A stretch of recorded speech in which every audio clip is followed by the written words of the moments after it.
to be a really good consultant, also, you need to listen to the person that's speaking to you and find out what they're trying to achieve.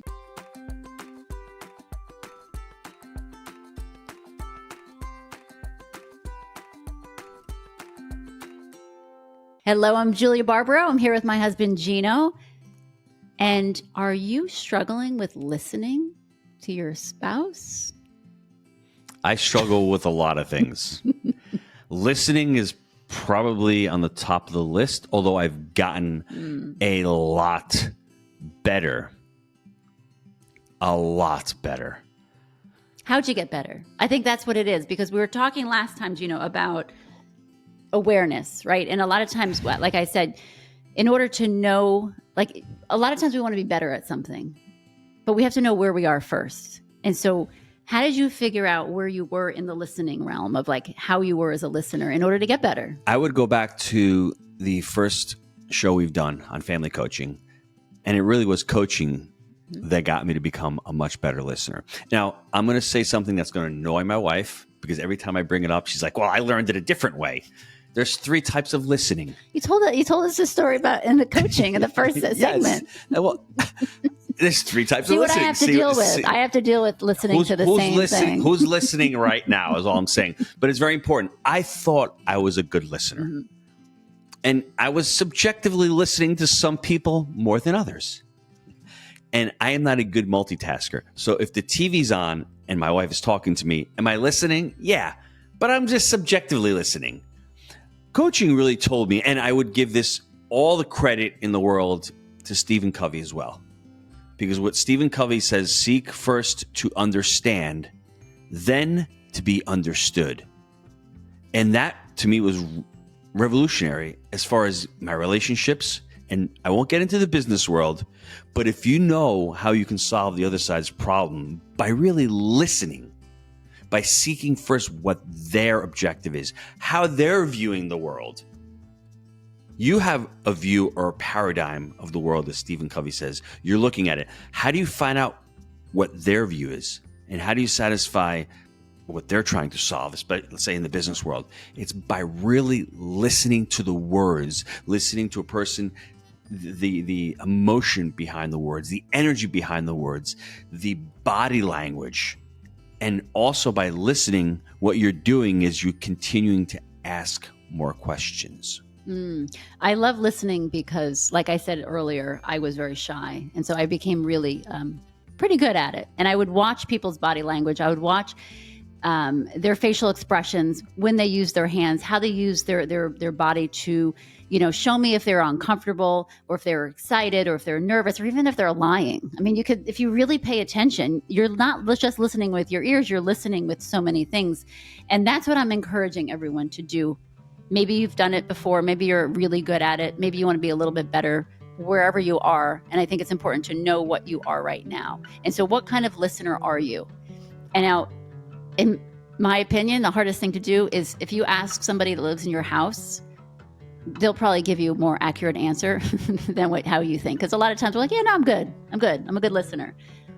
Well, ask your kids, hey, how do you think I am as a listener? They will be honest and they will tell you the truth. And it really hurts sometimes. So if we ask a question to someone in our family, be ready to get the real answer, because that's why you're here. I know you want to be a better listener. You want to be a better communicator.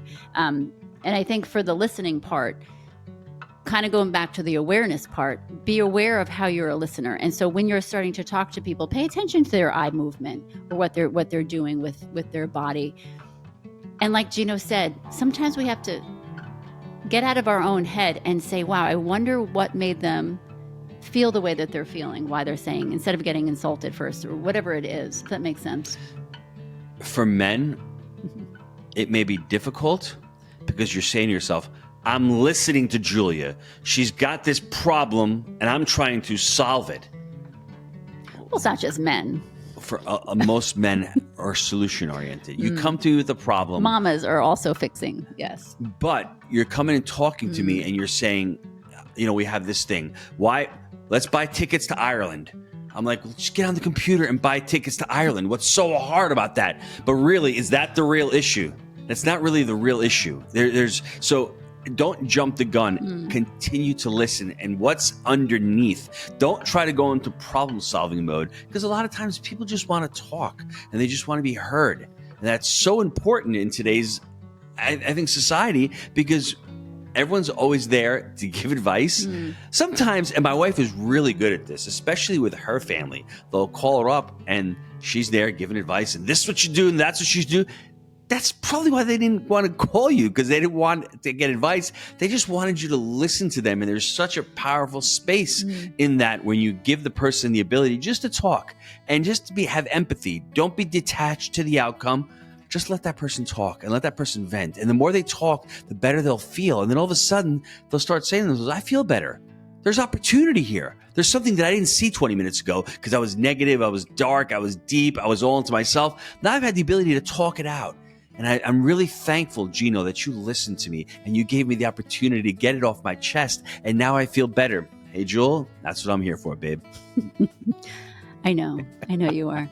I learned this from someone that I can't remember who, but it's helped me. Okay, so as a coach, as a mom, as a wife, everything, daughter, friend, a lot of times, like Gino said, he thinks it's just men want to fix things, but we see people struggling. I'm just teasing you. We see people struggling and we also want to fix. And so like he said, people call me and they ask me, they'll talk, and I'm trying to, okay, here's what you do. And I learned this, and it is so helpful, and I want to pass this along to you, and you can use it in any part of your life. You can reword it how you want it. But what I'll say is, do you want me to just listen, or do you want me to help you solve the problem? And I'll say that when they're getting into their story. And what it does is it gives the other person, first of all, they think about it. It's like, what do I want? Most of the time, it's, I really just want you to listen.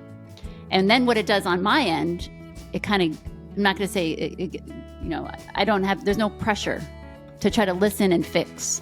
And now I could just sit back and truly just listen to the story. And like Gino said, ask a question. Oh, wow, what made you think that? Who told you that? Where did you learn that from? And to have them talk more. And so in a sense, we're just allowing them to talk. And because like we said before, some people, especially our children, they just want to be heard, but we're always on fixing mode and helping mode. And we give out our ideas and our thoughts. And in the meantime, then we end up doing the talking, and then they're listening. And so I just encourage you to figure out what type of listener you are. When someone's talking, are you thinking about something different? Are you thinking about what to say? Are you not paying attention? Are you looking on your phone? Are you getting distracted? Decide how you want to be. When my husband talks, I do want to just sit and listen. I want to take all my distractions away, and I just literally want to, whether you have to hold their hand or not, you could do that. Put the damn phone away. It's so disrespectful when somebody's really listening and talking to you. And my wife said the word fix a few times, and I've used it. I don't think it's your job to fix anybody. I think it's your job to listen. And I think the person that's speaking to you has the answers within them by you asking amazing questions, and you by listening, and you by being a springboard. They're going to come up with the answers themselves. Now, if they're coming to Gino as part of Jake and Gino and they're saying, well, markets should I select? And what should I do? That's more of a consultative role. Mm-hmm. I'm going to listen, and I'm going to try to give them what's worked for me. Even in that instance, I can't tell Julia, yeah, you need to invest in Nashville, Tennessee. It's a great market. It's going to work for you. You can say to them, this is what's worked for me. This is my strategy. But to be a really good consultant, also, you need to listen to the person that's speaking to you and find out what they're trying to achieve. Yeah. And so that's my recommendation, is to ask the question, because sometimes we forget that we literally can ask and clarify something really, really important. Do you need to be listened to right now? Do you need to be heard right now? And it's something that we never think of. I never thought of it before, and I just try to fix. And I think it's really the number one, in my opinion, the number one help that I've had. And, like Gino said, like sometimes I will be on a coaching call and not say much. And that's the biggest moment that the people have. They're like, wow, how did that just happen? Well, I didn't say anything. You just let the other person talk because I'm listening. And so I think that's helped our relationship, helped me as a mom for the children, because a lot of times we just talk too much and we don't listen, we don't ask. So I just encourage you, what kind of listener are you? How would you like to be? What do you need to stop doing in order to be a better listener? What do you need to start doing? And then when you do it once, say, okay, this is how it went. I like to do this more or take this away. We try to analyze, or sometimes like right at the end of the day, I try to say, okay, tomorrow I'm going to do this better. Here's how I'm going to do it better. Here are the steps I'm going to do. That makes sense. And I think as you get older, the last thing I'll say about this before we wrap it up, as you get older, you tend to become a better listener. Anyone who's in the leadership position, they usually want to surround themselves with people who are really smart. And they're the leader, and they're there to ask questions for everybody. I mean, look at it this way. If somebody brings you a problem to something that's going on in your business, I'm going to use the business world, and you can say to them, well, this is what I think we should do. Instead, say, you've brought the problem. Can you give me 2 or 3 solutions? And you as the leader want to hear those solutions because you have to make the judgment call. But isn't it better coming from somebody else and eliciting that response from somebody else, and you as the leader are listening to all various opinions? And then from there, you make your decision. But instead of thinking of that boss who thinks he or she knows it all, and she's the one who's going to dictate, or he's going to the one who dictate, instead of letting team members voice their opinions, and you there listening, objectively and taking it all in. That's the power of listening. So my big challenge for everyone is ask somebody a question and then sit back and listen. If you're asking someone a question, it could be in the grocery store and they're checking you out. Hey, how's your day been? Oh, good. What was good about it? And then just be quiet. For some of us, it's really, really difficult to be quiet. And I encourage you to figure that out and decide today to talk less and listen more. Excellent. What are we talking about next week? Yeah. So next week, Gino, I kind of want to talk about what we're talking about, being on the other side of that listening, right? Because a lot of times when I come to my husband, I have an idea or something, I ramble and I'm not sure what I'm saying, and we leave the conversation and he's confused. And so happens a lot, folks.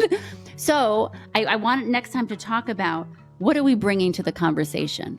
Do we have a clear message? Are we clear about it? Are we taking, like, what do you say? Take off the plane. You're taking it off and then you're landing it. You're ending it.